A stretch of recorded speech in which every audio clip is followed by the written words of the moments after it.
Today we are meeting with Jake Zielke. Is that how you pronounce it? Mm-hmm. Zielke. Jake Zielke, who just wrote a book called The Lost Cowboy, which is a fascinating subject, fascinating book, very well written.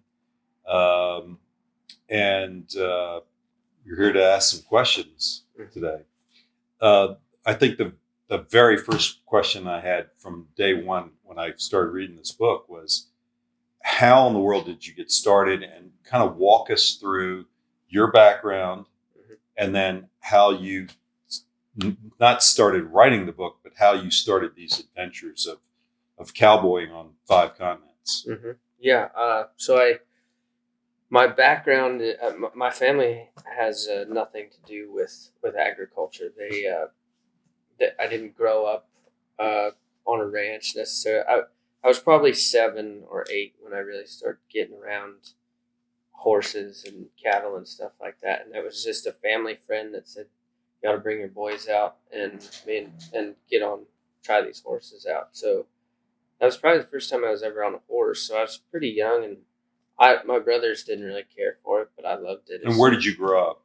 I grew up in northern Colorado. Okay. I kind of moved around a bit, but most of my childhood was spent in Estes Park in northern Colorado. Okay.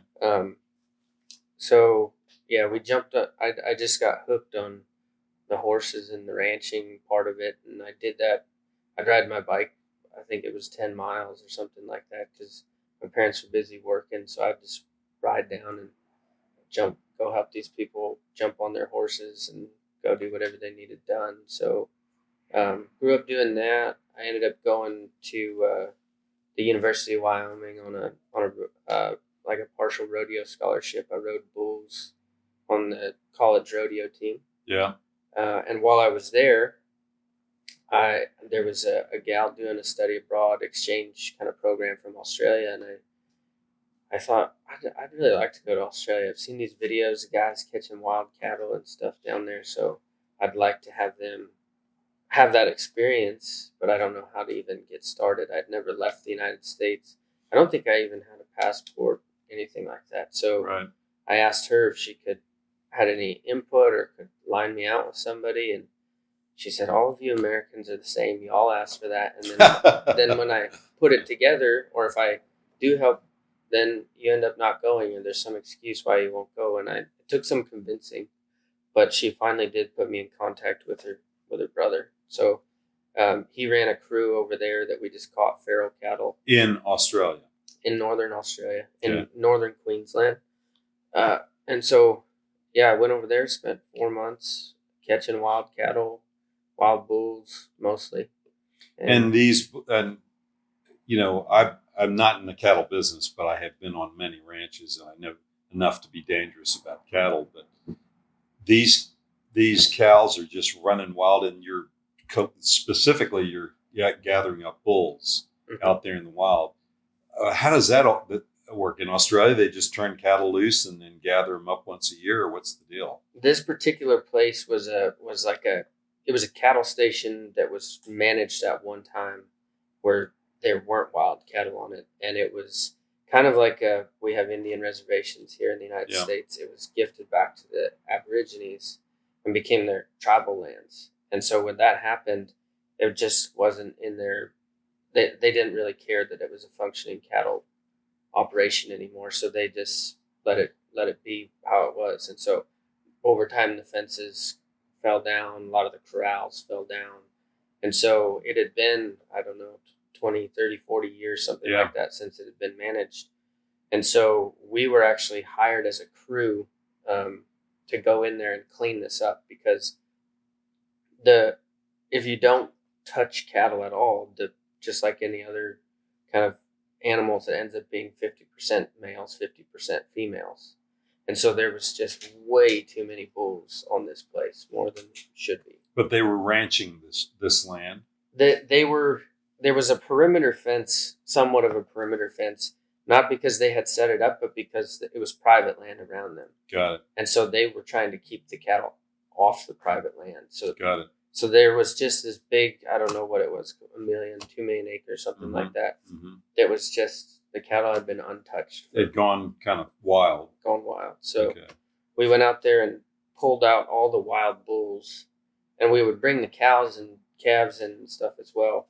And they were all unbranded, so we would brand those cows. If the calves were big enough to be sold off, we would just pull them off and sell them. Yeah. And then we'd stick a brand on those cows and turn them back out and turn them out with some purebred Brahman cattle to kind of clean them up and make them more commercially appealing to buyers. Okay. So the job was basically to gather up the bulls down there. And herd up the cows and brand and that kind of thing. Yep. Okay, that kind of explains a lot there. Mm-hmm. So go on, tell us. So you were down there for 4 months, roughly, in the summer between your last semesters in college. Correct. I had took me 4.5 years to graduate college, so it was at the end of my senior year. I would have been 21 at that time, mm-hmm. and I went down there for what was our summer vacation and came back to finish my last semester. Yeah, I finished at the University of Wyoming and found out that it's pretty helpful to be bilingual, and I had heard that from multiple people, but I had never taken a Spanish class in my life. Yeah. So I figured the best way to go about that was to go down to Argentina. I really looked at a lot of Spanish-speaking countries, and all I knew how to do was ranch. So I just looked for Spanish-speaking countries where I could ranch, and Argentina was the one I picked. And you'd already been to Australia and mm-hmm. seen that you could do it there. So right. So I sent out a bunch of just cold emails. I went to breed registries and cattlemen's associations, things like that. Sent out emails in both English and Spanish, trying to find somebody that would hire me to come work for them. And then I only got one person that responded, and that's who I went down there and worked for, and spent 3 or 4 months roughly down there. In Argentina. In Argentina. Just riding with gauchos most of the time and trying to pick up the language while I was down there. And it worked? More or less, yeah. When I came back from there, I was not fluent, but I definitely knew more Spanish than somebody that had just taken a 3-month course in Spanish. Right. And so at what did you think about, when did you start thinking about writing your adventures down and maybe thinking about writing this book? Was it during those two, or was it later on? It was later after that. So tell us, after that, then where'd you go, and what spurred the next adventure? The next, so I came home from Argentina, and at that point I thought that I needed to enter the workforce and be an adult and try and create a career. So I ranched. I just managed a couple ranches for about a year after that, and travel went to the back burner, and I was just concentrating on building my livestock company, and also running one for another person, and that all kind of came tumbling down. And when where was this? This was in southern Wyoming. Okay. So when that kind of fell apart, I went back to what I knew best, which was traveling. So I thought, well, where's the next place I'd like to go? And I had met in a course called Ranching for Profit. It's kind of a week-long crash course on ranching, and it helps a lot of people. Some people that their ranches they're about to lose their family place or something like that. They educate folks in a lot of different ways about how to fix that. And during that course, there was a gal from Sweden in the course, and I started talking to her because she had never. I was running a bunch of sheep at that time, cattle and sheep. Yeah. And she was interested in the idea of sheep, so I ended up, just for a day or two, she came out and saw after the course how I was doing things, and she then invited me. She said, if you ever want to come over and check out my family's place, we have a ranch in Sweden. So if you'd like to see it, let me know. And I said, well, be careful. A ranch in Sweden. In Sweden, yeah. So I said, be careful, because I will pick you up on that. Cattle or sheep? Cattle. That was all cattle there. And that was a very unique situation, because most in Sweden, from my understanding, there's a cap on how much land you can own. One person. So it's not really possible to own these big thousands and thousands of acre ranches like we have here.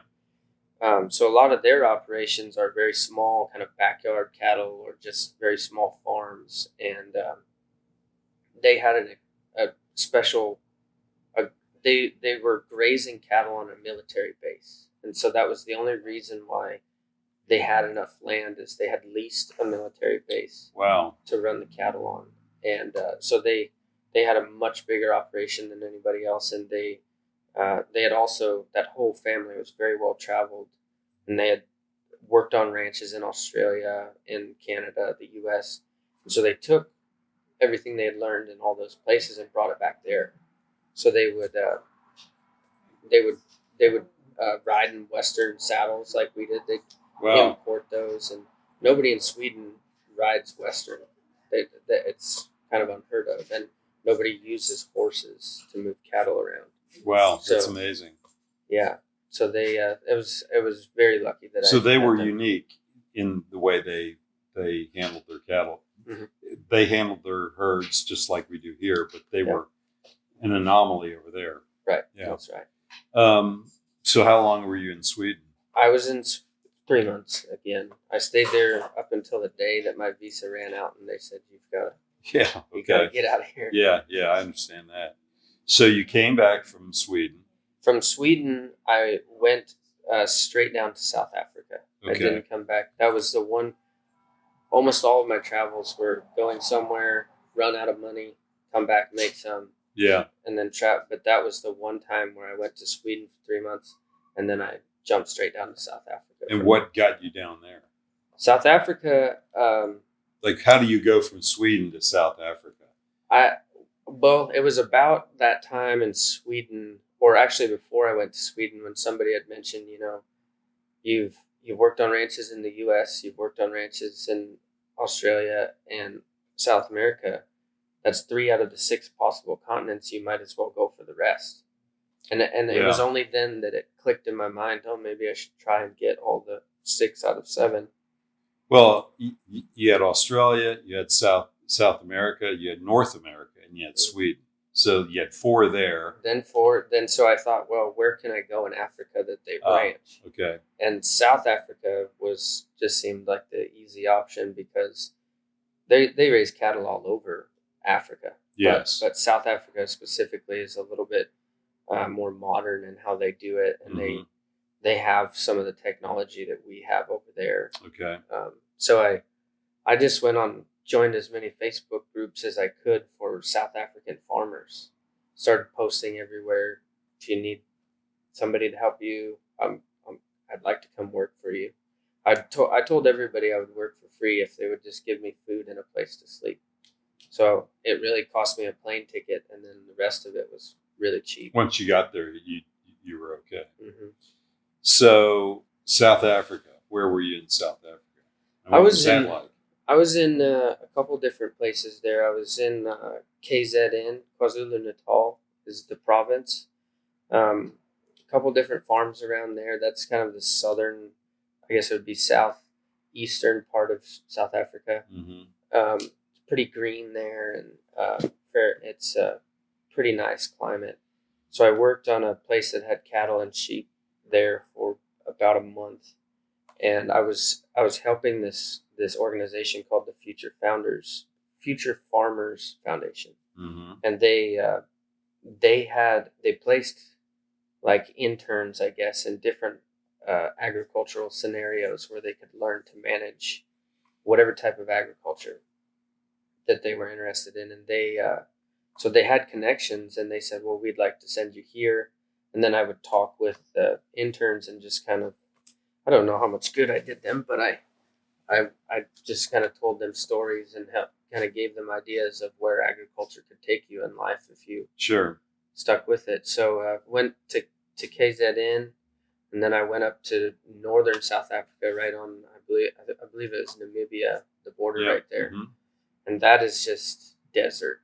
It's really hot, really dry. Yeah. And the only agriculture up there is when they pump water out of the river, the Orange River. And so it's all irrigation. So it's just desert, and then all along the banks of this river are cornfields and whatever crops they were trying to grow. Mm-hmm. Worked up there for probably about a month as well. Traveled down to the Eastern Cape, I believe, after that. Yeah. And I worked with a veterinarian down there. And we just went around and preg checked cows and sheep and stuff like that. And that Eastern Cape is pretty similar to Wyoming. I thought they have vegetation, but it's fairly dry. Yeah. And so I just bounced around down in South Africa. I didn't stick on any one place too long. And they joked I was kind of like a stray dog. If somebody'd let me jump in their truck and give me food, I'd just ride along with them. So that's how I got around South Africa. So you were in South Africa for 3 months, 4 months? 3 months, and actually, this I don't really talk about this in the book, but I went down there twice, so I was there a total of 6 months. And there's a gap, and I don't distinguish that in the book. They're just all together. But okay. So I spent 6 months total in South Africa. Okay. And so now you come back from Sweden and South Africa. So you've been gone for 6 to 9 months. Right. Yeah. And then what happens? Then I went back to work just for a little bit to kind of build up my funds a little bit again. And the winter, I guess I spent the winter in South Africa, came back and worked for the summer in Wyoming. Mm-hmm. And that winter was coming on, and I was getting itchy feet, and I wanted to just go somewhere. So I had met, when I visited Rome, I ended up meeting a Mexican guy there that we got to talking, and he said, my dad owns a ranch in Mexico. If you ever are interested in going down there. So that was the cheapest and easiest place to go just to kind of get my travel fix for the winter. Sure. So I moved down to Chihuahua for 2 months down there. And we harvested corn and we worked cattle. And that was more farming than it was ranching down there. But Mexico was an experience in itself, just being there. And I've heard you mention that this is maybe where you started thinking about writing down your memoirs because it was a little dangerous, and correct. You didn't know if that day was going to be your last day down there. Right. Yeah, there's a part in the book that there ended up being a big kind of gunfight down there in the city that It was a very small town I was living in, and I was laying below the windowsill in the house. The people I was living with had told me to just stay low, so below the window line, so you didn't catch a stray bullet. Really? Coming through the window. So that it was right about then that I got to thinking I might not come home from some of these adventures, and I haven't told all the stories to any single person that could write them down. So I guess I better start. So what I actually did first was I just audio recorded it because I was a very slow typer, and it was easier for me to just tell the stories verbally. And so that was when it started. So you, at that point, you started recanting back to your Australian and your Argentine days in Sweden, and you started catching up on all of these places. Mm-hmm. And then you come back from Mexico, mm-hmm. and your next trip is to Mongolia. Right. And was that just right away, or did you work again for another year, or how did that work? I think I worked for part of that summer, and then late summer I went over to Mongolia. That would have been in the summer of 2019. And when I initially thought, okay, I'm going to try and go to 6 continents, I told myself I'd like to do this by the time I'm 25. Yeah. That was my goal, and I missed it by 3 or 4 months. I was 25 and a half when I finally made it to Mongolia.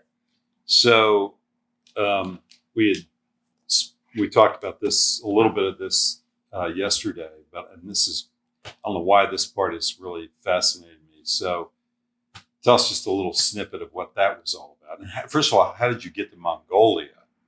Yeah. And second of all, what did you do when you got over there? Yeah, Mongolia, my original plan was to buy a saddle horse and a pack horse, and just there's no private land there. There's no fences. You're allowed to just go and wander as you please around Mongolia. And so I had done some research and found that you could buy horses there and pretty easily just travel around and live off the horses. Like, where did you fly into? How did you get there? I flew into Ulaanbaatar is the name of it, and Ulaanbaatar is the only city in Mongolia.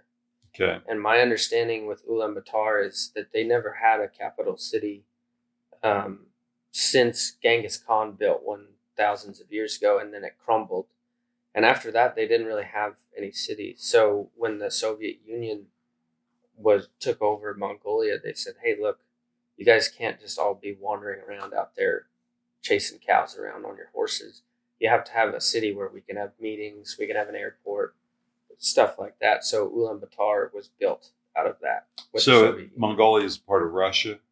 It was at the time. It was part of the Soviet Union. And now they're their own country, but the Russian influence still is strong, very strong there. And they even changed Mongolian writing was somewhat like Arabic. And it's this very beautiful kind of swishing calligraphy looking writing, and it would go down rather than across when you read it. Okay. And when they became part of the Soviet Union, they said, "No more of that. You're going to write the Cyrillic alphabet." And so they didn't change the language, but they changed the alphabet that they used. Oh, okay. So I flew in there. Plans changed before I went because I ended up talking to a guy his name's Eric, and we've become really good friends since this. But he was already in Mongolia, and I reached out to him asking, "Do you have any advice?" I'd never seen any other Americans that were over there. I've never heard of any Americans going over there, except for maybe a documentary on a woman that was learning how to hunt with eagles. And you have your own experience. I would love to hear your experience on that, but go back to your story. Yeah. So Eric he had grown a connection with these people. They're the last people on Earth that still ride reindeer as their main source of transportation. Wow. So he kind of mentioned it to me. He said, if you decide not to do your pack trip across Mongolia, I'd love to have you come along on this trip. I'm going back to these people. I've been there before. I've kind of know the ropes on how to get there.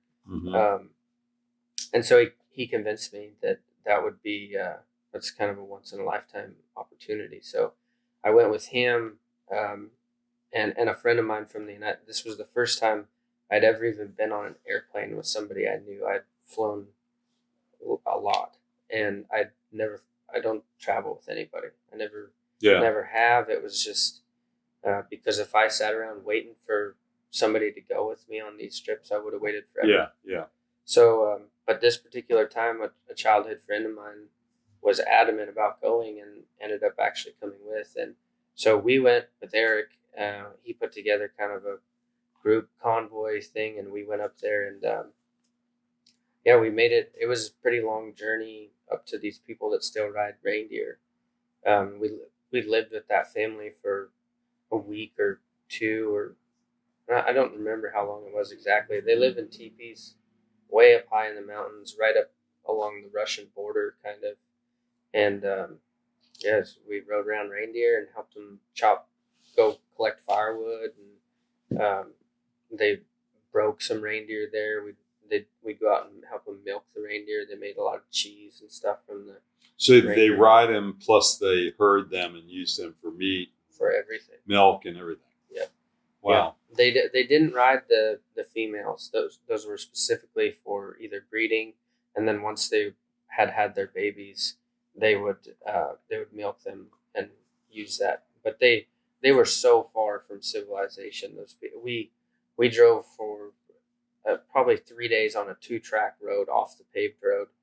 Got to the end of that and met up with a family who was connected, and then we rode for days up horseback up into the mountains to where these people lived. So there was no supermarket runs for these people. They lived entirely off of what they produced themselves. Wow.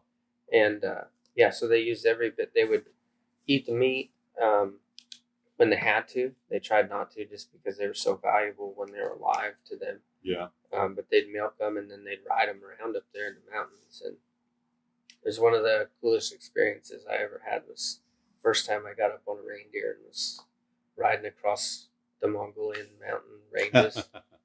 And they're what size are these reindeer? Like small horses or ponies or what? Yeah, they're not very big, and they really anybody bigger than me probably couldn't ride them. I was probably about, and I'm not a big person, but Mongolians are considerably smaller as a Really? whole. So they were pretty light people. Maybe I'd say they weighed something like 130 to 150 pounds. Mm-hmm. You know, the men, and so I was probably 165, and that was kind of. I rode the biggest reindeer. You were maxing out on this. Yeah. So they're small. And so there, I presume it's a form of transportation for them, and then the milk is the cheese and whatnot with that. Were there cattle, or were there horses and cattle? What was there any of that up there? Or? With these people, the tribe is called the Tsarin tribe, and they didn't really have. They might have one horse per family or something like that, because reindeer are really slow and can't. They're nowhere near what a horse is. So they might have a horse if they have to go far. Otherwise, it was pretty much just reindeer. Now, back down out of the mountains in normal Mongolia, that there was cattle, sheep, goats, camels, everything running around down there. Yeah. Oh, okay. So that was your last trip, was Mongolia, and then you came back and wrote the book. Right. How long did it take you to write the book? It took. What was your process for all that? The process, it took me about, I think, 4 years total, from the time I started writing until the final edits were done. Was about 4 Which years. were recently. Very recently. Yeah. It was. I think the book got finished the beginning of December 2022. So this book is freshly printed, freshly finished and printed, and you printed it through Amazon. Right. Yep.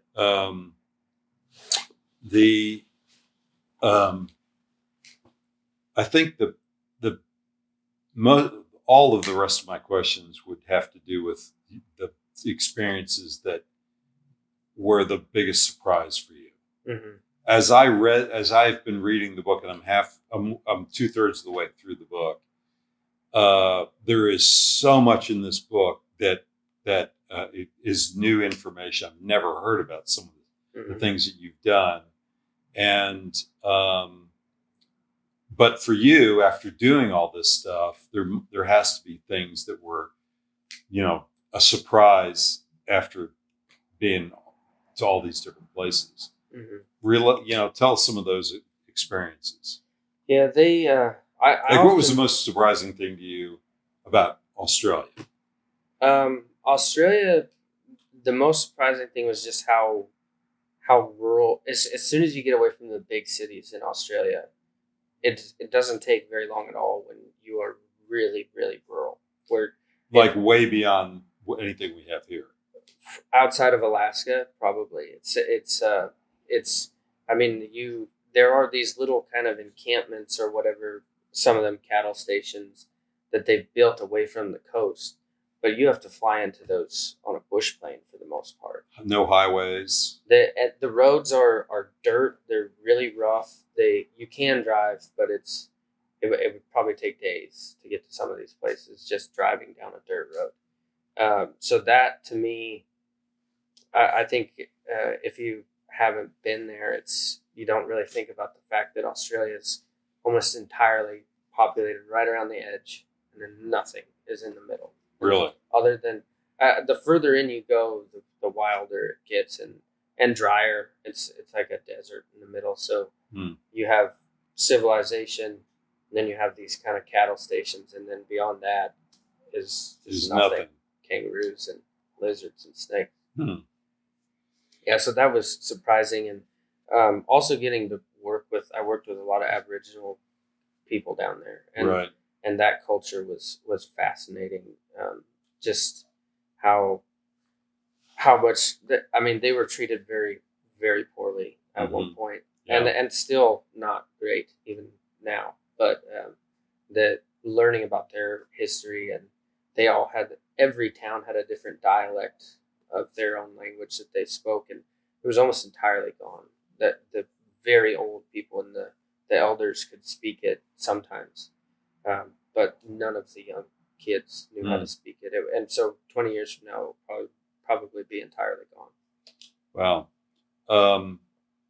The idea of going to a place where there are wild cows, wild cattle, bulls, and of course, in your description of it, sounded like everything about the area was dangerous to be in. That just seems like maybe Argentina in the 1800s. Probably. You know, they had wild cows down there, and you just went out and herded up cows because their cattle population in Argentina was like our buffalo population in the States. But I didn't realize there were places like that still had cattle roaming freely and, you know, basically going wild. Yeah. So that was interesting to me in reading that. How about Argentina? Argentina was the biggest kind of shock to me was going to a country. That was the first time I'd ever just been dropped into a place where I didn't know the language. Yeah, and that's really hard. It's just mentally taxing because I'm trying to learn the language, and we take for granted, I think, being somewhere where you speak the native language, you don't realize how little effort you put into communication on a day-to-day basis. And so when you're dropped into that, where every single conversation requires a lot of, thought, and that becomes exhausting. Yeah. But Argentina, the gauchos and stuff, it was another thing there that was very interesting is in Australia, they really respect, they call them ringers down there, but they're cowboys. It's the Australian version of cowboy. Yeah. In the United States, cowboys are fairly well respected. Kids want to grow up to be them. Right. Australia, it's similar. In Argentina, being a gaucho is not necessarily something to be proud of, or at least that's the way their culture sees it. And so when I first got there, I went to dinner with some friends of friends down there, and I told them I'm going to be a gaucho, and they said I'd be careful who you say that to, because that's not it's not necessarily a good thing to be a gaucho, because they just consider all poor rural people gauchos. Okay. And so it was that was pretty shocking to me, that it was not something necessarily to be proud of. Yeah, I read that in your book, and that was a surprise to me, because I had friends from Argentina, and they never said or explained that to me. So that was interesting. Yeah. So basically, Argentina, the people that are out there working the cattle, they're mostly just poor indigenous people to some extent. Probably, yeah. And very poor. And a lot of them have been living there for generations. Sure. And they live in just little mud huts out there on the farm, the ranch. One of the things that fascinated me about your writing about Argentina, and I kind of connected it to what I knew about tack in Argentina, was your description of your bridle and your basically whatever you'd call what you're sitting on, your saddle. Right. I had, in a prior life, I had played polo, and I've always ridden in an English saddle. And I have seen over the years, of course, you play polo, you're always seeing photographs and hearing about the guys that train horses down in Argentina for the polo players. And you look at those rigs and you're thinking, now what is that? Right. And it just looks like a layer upon layer of something that provides cushion. Exactly. But it really looks like it's kind of slapped together. Right. And your description of the rig that you had, it made me laugh. Yeah. So you might want to describe that and the whole, like I was surprised because I felt like, okay, there's lots of people that work with leather and can build saddles in Argentina. They should. Right. But everything I've ever heard about and everything I've seen of Argentine saddles, they fall apart and they weren't very well made. Mm-hmm. And, the stitching rotted and the leather was poor. Right. And then when you described that whole building yourself a saddle, it's like, oh my God, this is hilarious. Yeah. So describe that for me, because that's fascinating to me. Yeah, that particular experience, I went to an estancia that they had a horse for me to ride, but those guys are so poor that they have one saddle, one rig, and they take care of that. And even those are pretty cobbled together. Yeah. But that's all they have. So it's not like here where a lot of people have just a spare saddle sitting around. Yeah, sure. So they did their best to help me to just make one in the most rudimentary way that they could. So the saddle pad was an old couch cushion that they kind of cut up and folded to the horse's back. And then the saddle, there was pieces of it that they found some stirrup leathers and stuff like that. So I had stirrups that just went across the horse's back. And then they always ride with a sheepskin on top of their, what we would consider the normal saddle part. Right. And so there's two different straps that go around the horse, one to hold the saddle on, one to hold the sheepskin. And they didn't have any extras of those. So good grief. There was a guy working there that his name was Juan. He said, I got an idea, and disappeared. And he came back with a ratchet strap that you would tie something down in your pickup with. And he just ratcheted it all down together on the horse. So that was very interesting. And then they had an old rusty bit that we kind of tried to clean up best we could, but we had no headstall, no reins, nothing like that. So what they did is Juan, being very industrious, just runs off and he comes back with about 10 feet of extension cord. No way. And he just started cutting out pieces that he needed and made the bridle, made the reins, everything out of with an extension cord. Mm-hmm. Wow. And it worked, but it was, those guys just had to make do with what they had. Again, there was no going to the store to buy new stuff. You have to make what you need.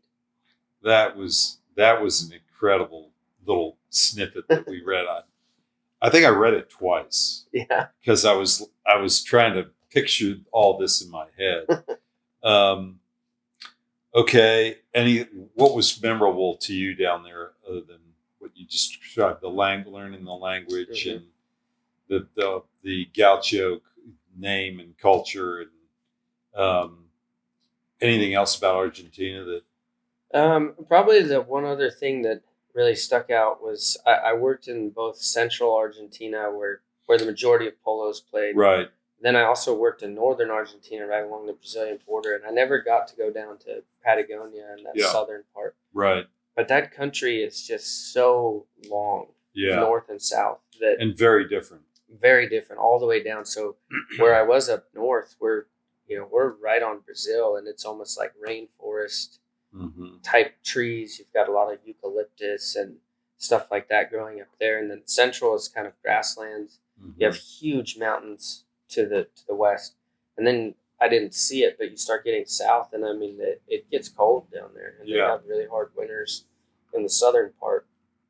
So even though probably land mass size, it's not the biggest country, it has a really diverse kind of ecology all throughout it.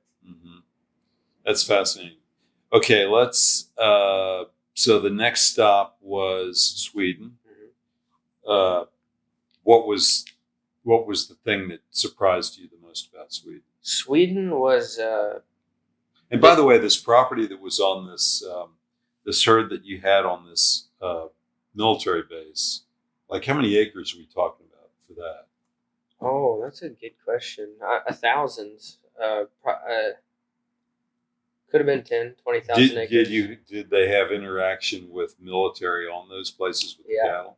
Yeah, pretty regularly. We would have there's another part in the book where I talk about we were driving some cattle one day back to the main place to kind of sort them or do whatever we were doing. Yeah. And they started to get a little jumpy, and so did the horses, and we didn't know why. And we just kept pushing them up, and eventually a bunch of army men stood up in their camo, and they were hiding there. They were doing drills in the woods there and trying to be sneaky, like they were going into a firefight. Mm-hmm. And we couldn't see them, but the animals all sensed that they were there. They could smell them. And so and then there's another part of you can read it in that chapter, but there's another pretty cool part that happens right after that. But it was regular that we would see all kinds of military vehicles, mm-hmm. personnel. They had a bunker there where they practiced throwing grenades, and we were never anywhere too close. We would ride past it when nobody was there, but you'd hear them chucking grenades into these concrete bunkers and stuff like that. It was pretty interesting seeing that. Probably the most shocking thing about Sweden was, and I suppose this is true for all of the EU, but their regulations are, they have plenty of money and technology and resources there, unlike most of the other places. Their biggest hurdle was the government and the restrictions on what they were allowed to do, because their hands were tied a lot of the times on a lot of things that we consider normal. They couldn't do there. You couldn't fertility test bulls, so you could go buy bulls that are completely infertile. There's no way of because our modern practices, we do it all the time in the United States, and it's never an issue. But the way we do it here, they deem animal cruelty in the EU. So you couldn't fertility test. You couldn't. No hormones were allowed to be used in any way. So they would. They're used a lot in the United States just for and these are not growth hormones. These are things like synchronizing estrus in cattle, stuff like that. So you can't artificially inseminate these cattle because of that. And they, at any given time, EU vets could show up. They had a team of vets that just drove around and did surprise visits on farms and ranches. And they would show up, and didn't matter what you were doing that day. They could say, that bunch over there, we want them in the corrals, and you have to stop what you're doing, go get all those cattle in. And then they would put them into a pen where they could take like a urine sample. And sometimes that would take a while. You have to just put them in the pen and wait for them to go to fill up these kind of troughs with urine, each one of them. And then they would take that and then test it for hormones. That was how they double checked that you weren't illegally giving them hormones. Wow. So that type of stuff, they just had to jump through hoop after hoop after hoop to keep it legal, what they were doing. Mm-hmm. And that was what slowed them down and probably gave them the most headaches over there, which that's the only place I traveled to that was the case. That you had that much government interaction. Mm-hmm. Exactly. Wow. Okay. And the grass was great over there. They had great grazing and lots beautiful cattle, and mm-hmm. like in all these places, they had different types of cattle. Or was there? Yeah. They all they raised the type of cattle that fit their environment. So what did you raise in Sweden? Sweden was the biggest cattle you could possibly raise. They were the biggest cattle I've ever seen to this day in my life. And what was that breed of cow? The biggest ones were Charolais, and that's a French breed, but mm-hmm. there's a lot in Sweden, and they just are enormous cows. And we think they're big in the United States. If you go to Sweden and see what they raise, it's a whole nother level of big. Yeah, some of these cows were pushing 2,000 pounds, just the cows, and I mean that's bigger than a lot of bulls in the United States. So they're just massive cattle. Wow. That's surprising. Okay. So then Anything else about Sweden that kind of surprised you or shocked you when you got there? Not really. Sweden was well. I guess this was somewhat shocking, but they learn English from a very young age. So almost all of Sweden speaks perfect English. So that was by far the easiest to travel country that I went to. You show up. If you have a question that you need to ask a stranger, you don't need to know Swedish. Even if they don't speak perfect English, they can They can perfectly understand. understand. Yeah. And a lot of the signs are kind of have some English on them. And, Mm-hmm. so they all spoke at least two languages, and it's not so common in the United States that Yeah. people grow up doing that. So Right. that was surprising to me. Okay, South Africa. South Africa. Yeah, that was just as a whole one of the most shocking places I went because it's just a look into a very, very different life, and life is cheap there. You don't. That was the first time I saw some pretty poor people in Argentina, but not like Africa. But they didn't see themselves as poor. That was just how life was there, and it was just very, very bare minimum. They were eating. A lot of the farm workers and stuff would work for $200-300 a month, and they would eat just they called it mini meal or pop, and it was just ground up. It was essentially like grits, but it was had no sort of seasoning, no flavor, no nothing. They would buy 50-pound sacks of it and bring it home, and that's what the whole family would eat 3 times a day. Boiled grain. Yeah, boiled, ground up boiled grain that tasted Wow. like nothing. Yeah. And that was normal to them. They didn't really think any different of it. So yeah, and people down there have they're some of the happiest people I've ever met, and they're also probably have the least out of a lot of the places that I've ever seen, and they just really enjoy. They live in the present more than a lot of people do because there's a very real possibility that you die tomorrow in Africa. Life is cheap down And you there. saw people dead there. Yeah, yeah. I saw a bank truck get robbed and brought or attempt to rob it in broad daylight, and the police just gunned down 12 or 13 people in the middle of the highway where they had tried to rob this bank truck. And or you would see people on the side of the road that had been hit by cars because there's no sidewalks or anything, and a lot of people walk. They don't have any other way of getting around, so the roads there are really rough, and people drive really fast. So that it was very common for people to get hit by cars walking down the side of the road down there. They wouldn't come pick them up very quickly, so you'd see that pretty regular. Wow. Okay, and you've talked about Well, Mexico sounds like there wasn't anything. Tell us about Mexico. Any revelation about Mexico? Mexico to a lot of Americans is pretty scary, and rightfully so. Certain parts of it are very dangerous. The part I was in there's a lot of really scary stuff going on. But Right. The most surprising part of Mexico was had that stuff not been going on. If you take all the illegal stuff happening down there, Right. you take that out, I would move to Mexico tomorrow. It's beautiful. It's beautiful. The people are fantastic. The food's great. Food's great. It's just a great way of life down Yeah. there. Yeah. It's just, some of these organizations and stuff down there make it very scary and hard to live there. Yeah. But other than that, I mean, it's inexpensive. It's just great culture, great people, and that was, I guess, not super surprising to me, but it was till I got there and experienced it. Yeah, a revelation. That's right. You got to tell me about the eagles in Mongolia. Yeah, yeah. Those. So I didn't get to do the hunting with them, but it's very common in Mongolia. It's a traditional thing to go catch these baby golden eagles and raise them and then use them to hunt.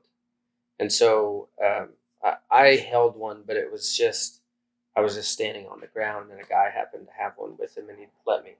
hold it just to kind of feel what it was like. And Right. they're huge birds, 40, 50 pounds probably. Just big, heavy, full of muscle. Could probably just rip your face off if they wanted to. Yeah.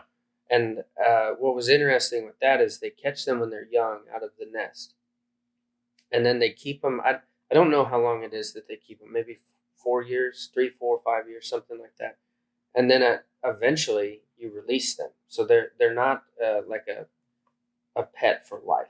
Right. They return them to the wild so they can continue to breed. And then they go up, and at that point they go to find another nest, take another one. So that it's like a constantly revolving door of eagles that these guys would have and train and hunt with. That was not all Mongolians, but there's certain groups of them that was how they hunted. They didn't have guns. They're out on these big arid plains where it's hard. That's their source of protein.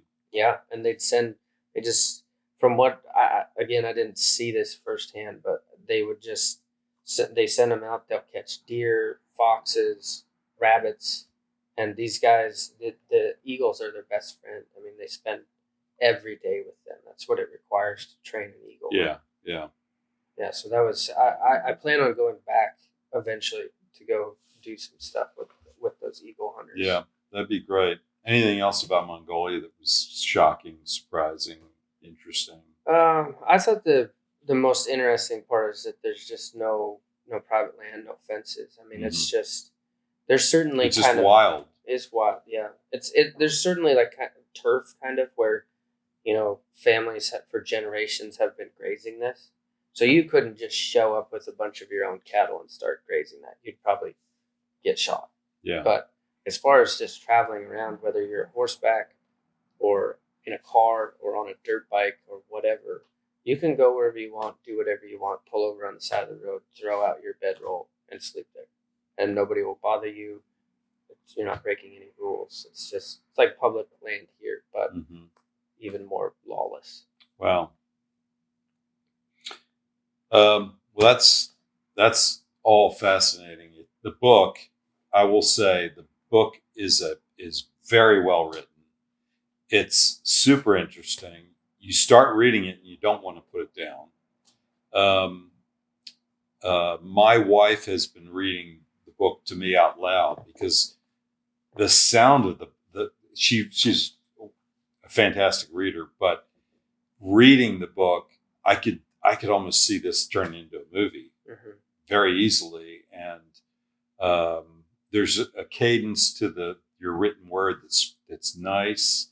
You describe things really well in story form, and I'm kind of fascinated at how you're right out of college, you're traveling, and you're writing a book, and right out of the blocks you got yourself. From what I understand, it's a bestseller. On Amazon. It was that's unbelievable. Yeah. Any thoughts or anything? Has this evolved into anything for you? I do have a movie producer that I might want you to talk to. Have you had any offers yet? No offers yet. There's been some interest from people. I think some of the faster because the book came out the beginning of March, so it's only been out about a month. Right. And so faster readers have got through it, but I think there's still a lot of the people that I've talked to or know that have bought the book that they're working through it. So I know it might be a little while before the story is fully finished to a lot of people. But it's a real possibility. There's been quite a few different ideas kind of tossed out there of documentaries or movies or Netflix shows. I mean, I as I'm listening to my wife read this thing, of course, my brain is kind of going a lot of different directions. And in this day and age, any great book, it seems to be gobbled up by someone wanting to do a movie with it. But you just said something that it also hit my mind, and that is you could go in the direction of doing a fictional movie, or you could just do a documentary on your experiences. And I think they would be equally entertaining. Right. But I certainly see that as kind of a a chapter down the road for you is putting together, working on a screenplay or whatever, and getting something produced. Yeah. So you come back, you've written the book. Any further traveling or other ideas for books that you might be working on, or are you just going to strap yourself down and start ranching somewhere up there in Wyoming? I've been doing more ranching. After Mongolia, I had no intention to stop traveling. Then COVID happened and kind of shut me. That was the first time in years that I had no other option but to just work. Yeah. And so it slowed down the travel. It helped me get the book done because I wasn't. Oh, I bet. Scatterbrained and trying to do a bunch of things. So that there's a lot of. I could go back and do it again, a round 2, second lap, because there's on each of these continents there's other countries where I could go back and do it again. So there's the options are out there. Well, I think plus once people see your book, you're just going to get all kinds of offers now. We'll see. I hope. I may have to become your travel partner, man. This sounds like too much fun. Just give people a look at the book. This is we've got these books in the store, and then these incredible hats. I don't know who did the design for your logo for the hats, but these things, everybody wants these hats. Yeah, that's JFH Hat Pressing did that. They do a great job. Great logo, great hat. The name of the book is fantastic. You need to go get that copyright or whatever the hell you have to do, because that's just a killer name for a book. Any parting remarks for the interview or and about another part that I forgot about, or we haven't talked about yet, at least Coulter Wall wrote the foreword. Oh, really? So Coulter, I met him some years back, and I was just kind of telling him some of these stories, and him being a rancher himself, and in and around the Western world, he thought they were really cool. So we've stayed in contact, and he was nice enough to take the time to write the foreword. So that's fantastic. That's been great too. So but that's the book. Okay. It's on Amazon. It's in Chieffalo Americana. I have a question. Yeah. So I understand the story about how you decided to start writing down your experiences and stuff. At what point, what made it dawn on you, I should actually go through the work of putting this into a book and edit it? Yeah. It's a lot of work to do this. What made you think to do that? What eventually pushed me to do that is I got to thinking I could hire a ghostwriter or find somebody to write it for me that had interest in it. But the more I thought of, I've just kind of learned in life that if you want something done right, do it yourself. Yeah. And so I was thinking I couldn't live with myself if somebody else wrote it, came out, and things were inaccurate in it, or it just didn't do well, because then I would be sitting there for the rest of my life wondering, what if? And now you have AI. Right. Where you have someone else that's going to write some you computer. Can just talk to the computer. Yeah, exactly. That's right. So, I'm glad you did write it, because you've got a skill that I'm sure you're just going to develop from here. But right out of the blocks, first book, it's pretty fantastic. Well, thank you. Thank you. I appreciate that. Thanks for coming in. Absolutely. Yep. Thank you for having me. All right.